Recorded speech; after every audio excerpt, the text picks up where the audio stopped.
नमस्कार मित्रों, जय माता दी। स्वागत है आप सभी का हमारे YouTube चैनल में। तो वृश्चिक राशि वालों, पितृपक्ष का पवित्र महीना चल रहा है। पितृपक्ष में ग्रहों की शांति के लिए और पितरों की तृप्ति के लिए दान पुण्य के कई कार्य किए जाते हैं ताकि पूर्वजों का आशीर्वाद हमारे ऊपर बना रहे। श्राद्ध पक्ष में पितरों का तर्पण करने से बहुत पुण्य मिलता है। ऐसा माना जाता है कि पितृपक्ष में कुछ वस्तुओं का दान करने से महापुण्य की प्राप्ति होती है। तो आपके मन में भी ये सवाल जरूर उठ रहा होगा कि आखिर वो चीज़ें है कौन सी। तो आज की वीडियो में उन्हीं वस्तुओं के बारे में बात करने वाले हैं जिनमें आपका कोई खासी पैसा नहीं लगेगा। बस सच्चे मन से आपने इन वस्तुओं का दान कर दिया अपने पितरों के निमित्त, तो इंसान का भाग्य चमकने में देर नहीं लगेगी। कौन है वो वस्तुएं, क्या है वो वस्तुएं, जानने के लिए वीडियो को अंत तक देखते रहिए। लेकिन सबसे पहले माता रानी के सच्चे भक्त इस वीडियो को लाइक करके कमेंट बॉक्स में जय माता दी लिखें, आपके सारे बिगड़े काम बनेंगे। तो आइए वीडियो की शुरुआत करते हैं। सबसे पहले नंबर पर जो चीज़ आती है वो है दोस्तों शुद्ध गाय के देसी घी का दान। हमारे धर्म ग्रंथों में गाय को माता माना गया है। गाय के पूजन से स्वतः ही समस्त बाधाओं का अंत हो जाता है। और पितृपक्ष में जो गाय के घी का दान है उसका बड़ा लाभ बताया गया है। यकीन मानिए, इससे घर में सुख समृद्धि बनी रहती है और पितृ भी खुश होते हैं। बस इतना है कि ये गाय का घी एकदम प्योर होना चाहिए, क्योंकि आजकल मिलावट का ज़माना है और मिलावट के इस दौर में हम गारंटी नहीं दे सकते कि वास्तव में जिसका दान आपने किया है वो शुद्ध है या नहीं। तो शुद्धता की गारंटी होनी चाहिए। अगले नंबर पर जो वस्तु है दोस्तों वो है नमक। आपने देखा होगा कि नमक का दान बहुत कम किया जाता है। नमक का इस्तेमाल अक्सर टोने टोटके में या फिर गृह वस्तुओं के निर्माण में ही होता है। लेकिन पितृपक्ष के 15 दिनों में से किसी भी एक दिन नमक का दान आपको जरूर करना चाहिए। इसका कारण क्या है? कहते हैं जितना नमक खाओ, आपको जिसका भी आप नमक खा रहे हो उसके प्रति आप ऋणी रहते हो, आपको उसका कर्ज भी ज़रूर चुकाना चाहिए। और जब आप नमक का दान करते हो तो वो कर्ज चुक जाता है। यह बहुत खास दान है, यह भी आपको ज़रूर करना है। अगले नंबर पर है दोस्तों भूमि का दान, भूमि दान। अब देखिए, भूमि का दान हर कोई नहीं कर सकता क्योंकि ये एक बहुत बड़ा और बहुत रुपयों महंगे वाला दान है। लेकिन जिसकी आर्थिक स्थिति इतनी है वो ज़रूर करे, क्योंकि जाने अनजाने में हुए पाप, दोष व नकारात्मकता भूमि के दान से खत्म हो जाती है। बहुत सारे ऐसे लोग हैं जिनका सपना है कि उनके खुद की ज़मीन हो, उनका खुद का घर हो। सोचिए, जब आप ऐसे लोगों की इच्छा को पूरा करेंगे तो कितना फ़ायदा आपको होगा, कितना लाभ आपको मिलेगा। या वृद्धाश्रम है, अनाथाश्रम है, उनके लिए जब आप ज़मीन का दान करेंगे तो सोचिए उनकी कितनी दुआएं आपको लगेगी। तो ये जो दान है ये सामान्य नहीं है, इसके अपने खुद के बहुत सारे फ़ायदे हैं। अगले नंबर पर है दोस्तों काले तिल का दान। श्राद्ध के दौरान काले तिल का दान हर किसी को करना चाहिए।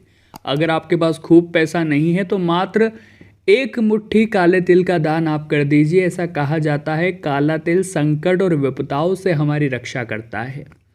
काला तिल जो है वो भगवान विष्णु को भी बहुत प्रिय है। काले तिल का दान आप किसी भी वस्तु के साथ कर सकते हैं या सिर्फ काले तिल का दान भी कर सकते हैं। जो लाभ आपको मिलेगा वो चौंकाने वाला होगा और आपकी भी किस्मत कैसे बदल जाएगी आपने सोचा नहीं होगा। आगे कुछ और दानों के बारे में हम बात करेंगे जो आपकी किस्मत को और भी ज़्यादा प्रभावित करेंगे। ये दान भी आप बहुत आसानी से कर पाएंगे। बस आपको वीडियो अंत तक देखकर एक एक बात अच्छी तरह से समझ लेनी है। गुड़ का दान आप करते हैं तो सूर्य देवता की कृपा भी आपको मिल जाती है। तो फ़ायदा तो लंबा है, बस करने की देर है। इसी के साथ दोस्तों सबसे बड़े और महादान की अगर बात की जाए तो गौर फरमाइएगा, वो है अन्नदान, क्योंकि अन्न का दान महादान माना जाता है। साथ ही अन्न का दान करने से पितरों को तृप्ति मिलती है, और जब पितरों को तृप्ति मिलती है तो उनके आशीर्वाद से आपकी मनोकामनाएं अवश्य ही और शीघ्र ही पूर्ण होती है। अगले नंबर पर हम बात करेंगे दोस्तों गौदान के बारे में, जिसे हर कोई नहीं कर पाएगा, लेकिन जो कर सकता है वो अपनी ज़िंदगी को सर्वश्रेष्ठ बना लेगा। अब सबसे पहले तो गोदान का एक नियम है कि गौ माता उस व्यक्ति को दान में दी जाए जो उस गौ माता का ख्याल रख सके। बहुत सारे लोग ये सबसे बड़ी गलती करते हैं, वो गोदान कर तो लेते हैं लेकिन बाद में उस गाय की जो स्थिति होती है, या तो उसे खाने को नहीं मिलता या वो कसाई द्वारा काट दी जाती है, तो इसका पूरा पाप उस दानकर्ता के माथे पर आता है। तो अगर गौदान करना है तो सबसे पहले ऐसा योग्य ब्राह्मण ढूंढिए जो उसकी रखवाली कर सके, जो उसे खाने को चीज़ें दे सके। ऐसा अगर आपने कर दिया तो आपके जन्म जन्म के दोष समाप्त हो जाएंगे। पितरों का ऐसा आशीर्वाद आपको मिलेगा कि आपने सोचा नहीं होगा। करके तो देखिए, गौदान बहुत महान काम है। अब दोस्तों, पितृपक्ष में वस्त्रों का दान करना भी बहुत ही खास होता है।